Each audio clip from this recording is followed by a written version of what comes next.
Well, hello, friends. It's Brian King here, trying out some new tech on Facebook and hearing dogs bark in the background, which is what happens when you have a life and work from home. The main thing I'm talking about today is anger, because that continues to be a big issue for people. And I hear the guys disproportionately criticized for this, suggesting that their primary emotion is anger or apathy. And of course, that's not true. It's a stereotype. But for some guys and even some ladies, it may be very accurate that anger is a frequent emotion, it's an intense emotion, and it shows a very restricted range of what emotions you allow yourself. So, what I want to spend a little time on is what's up with anger? Why does this one emotion tend to be such an issue for a lot of us? And one of the reasons is because it's a threat response and a threat inducer. It cries danger. So it tends to trigger someone's fight or flight response. They feel like, okay, you have just become a saber-toothed tiger and you are about to attack me and I need to defend myself.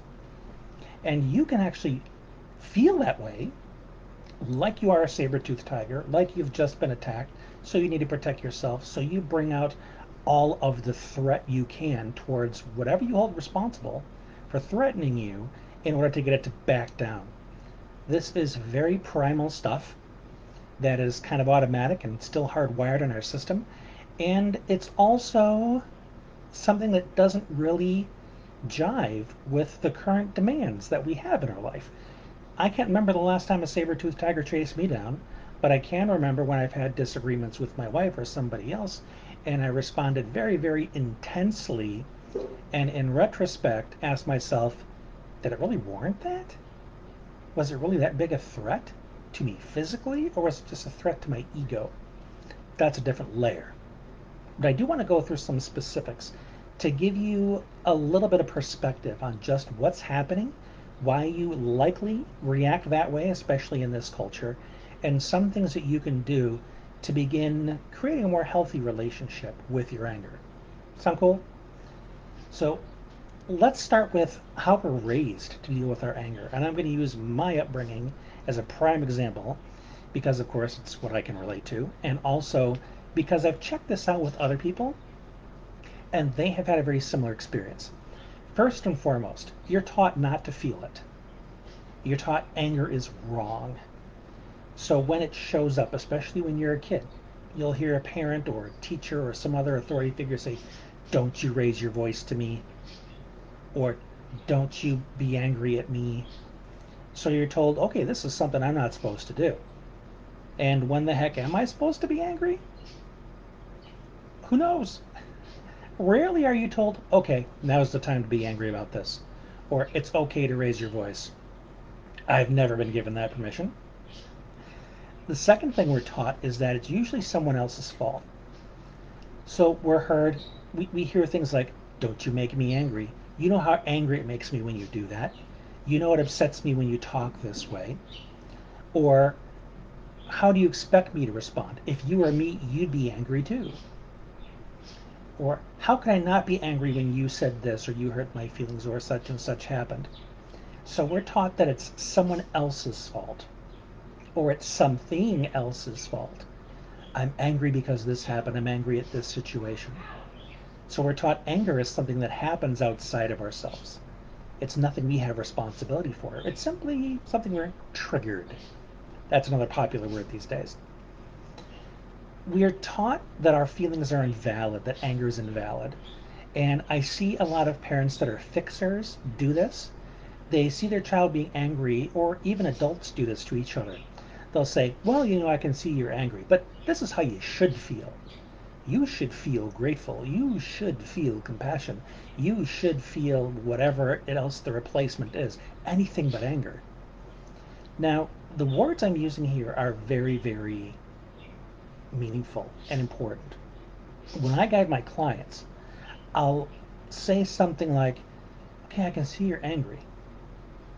Is this your only option?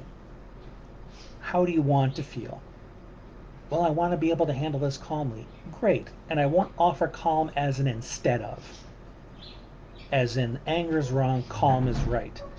I will teach them how to transition from anger to calm, which means you have to be honest about it, you have to honor the anger, and you have to work on healing to achieve calm, as opposed to stuffing the anger away and pretending it's not there, which is usually what people end up doing when they're told anger is wrong, anger is bad, don't show it, don't feel it, and you're given no point B. You're not given the tools to achieve calm. You're basically told, figure out some way to turn that off. Stuff it away somewhere where it doesn't cause me any inconvenience when you show it. That's typically what we're left with. There's also the issue of hypocrisy. People will reserve the right for themselves to be angry, but you're not allowed to be angry. They'll say, you have no right to feel that way. If anybody's a victim here, I am. And then they righteously express their anger while you have to sit there and be angered at. You have you get to be punished, is essentially what it is. But you can't be angry yourself. Is this crazy making it? And one thing that may be difficult for you, because a lot of people like to live in a bubble where they think everything is working, I have control over my life, and everything is hunky dory. But when you get angry about something, subconsciously, that is a verification to you that something's not working. And if you have a belief that things must work, things must be comfortable, things must be in my control, and then you realize, wait a minute, something's not working here. Something's not going the way I wanted it to. That in itself can add a sense of panic and urgency to the anger because suddenly your bubble, not just that moment where you were disagreed with, now your entire bubble is threatened. You see how that works? And most people don't have that kind of insight into their anger, but now you do. And like I mentioned a little bit earlier, the one thing that's lacking in all of this is you are not taught how to work through it to achieve calm. And a lot of that is because the people that you're surrounded with don't know how to work through it and achieve calm because they weren't raised that way either. Now, there are a lot of instances where people do achieve calm simply because they were allowed a little time to calm down, to let those stress hormones pass through their system, to allow that initial panic to subside. And once it does, you now have a calmer frame of mind just by virtue of things happening on their own. And you're able to say, well, now that a little time has passed, now that I have a little distance, I'm able to see it a little bit better. And that happens for a lot of folks. But sometimes you can be angry for a couple days before that occurs. Or you can rage for hours until you get exhausted and you just stop doing it, and then calm happens on its own. The kind of anger that lasts and lasts is because of rumination.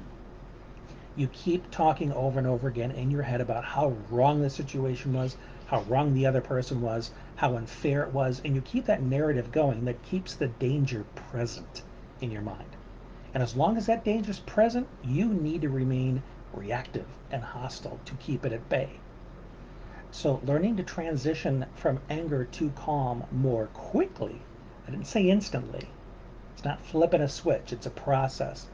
And able to process it in a more healthy way, I'm talking, maybe an hour or two, depending on what kind of insight you have, how resistant you are to looking at what's really going on in you. Your resistance can make it take longer, but your acceptance that, hey, I'm angry. I accept that I'm angry. Yeah, it's not my favorite emotion, but I accept it, and now I also have to look at the reasons for it. And some of the neat things, and this is some of the process for working towards calm. The first thing, as I mentioned, is name it. Okay, I'm feeling angry. I accept it. I'm not saying I shouldn't feel angry. I know this is wrong. I know that this is immature. Whatever BS you tell yourself, you are not accepting the anger as long as you're telling yourself it's wrong to have it in the first place. So start with acceptance. Then ask yourself, what is the rule violation? What am I even angry about? Now, what didn't go the way I wanted it to? Maybe you expected somebody to agree with you, and they didn't. Oh, now you're angry because that's a threat. So That something didn't go your way. You asked your child to do something. They didn't do it. Okay, what didn't go my way? I was disobeyed. I was not respected. I was not listened to. All right, now you know what didn't go the way you wanted to. And the next question is, what belief is being threatened right now? The belief that I ought to be respected, I ought to be listened to the first time, I ought to be agreed with because I'm right. Whatever the belief is, identify it. Because that's what was threatened. That is what is threatening your bubble, not just the moment. Okay? Then here are a couple sub questions to the what belief is being threatened right now. One is, well, is this belief true? Or is it just a preference? And if I say it is true, the next sub question is, says who? Who says this is true? Do I say it's true because it protects my ego? Is it true because it allows the house, the family to work in a much more efficient manner? Now, why is this such an important belief that it be honored by all parties? And if it isn't, it's worthy of anger. So these are some things to get you started. What's most important, I think, from this video is looking at the different reasons why you feel threatened by having anger in the first place, because it's really important to deconstruct the way we were raised and taught to think about anger, because until that stuff's out of the way, we can't discover our own relationship with anger that allows it to be much more of an informant into what's going on with us as opposed to it being a threat every time. So I hope this was helpful for you. If I have understood this Facebook tech correctly, there should be a poll that shows up right after this video. And simple question that I would like you to answer. So please take time to do that. And if there's anybody you think that can benefit from this video, please let them know about it. And remember, no matter what's happening in your life, you're good enough. Thanks for watching, and thanks for being you.